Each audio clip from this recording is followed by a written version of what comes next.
Noong 2012 natutunan ko na may long-term healthcare pala. Madalas kasi alam lang natin yung short-term healthcare, ito kasi yung binibigay na benepisyo sa atin ng ating company. And pag-usapan natin ngayon, bakit ba maganda na may short-term healthcare tayo at may long-term healthcare din tayo. So una, pag short-term healthcare kasi is renewable every year.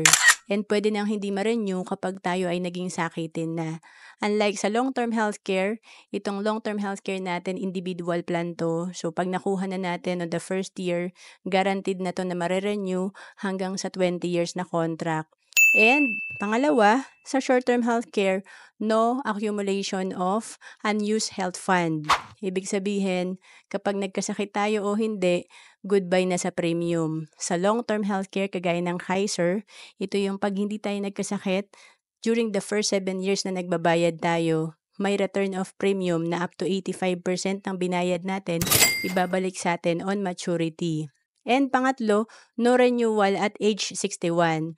So alam naman natin kaya tinawag na short-term healthcare kasi hanggang 60 lang tayo i-cover. Pag tayo ay nag-retire na, ito yung mga ngailangan na talaga tayo ng healthcare. Kaya maganda na may Kaiser tayo na long-term healthcare kasi dito sa Kaiser, kahit na beyond 61 tayo, i-cover pa rin tayo. To know more about Kaiser, message mo lang ako sa FB, Roan Celis Capistrano.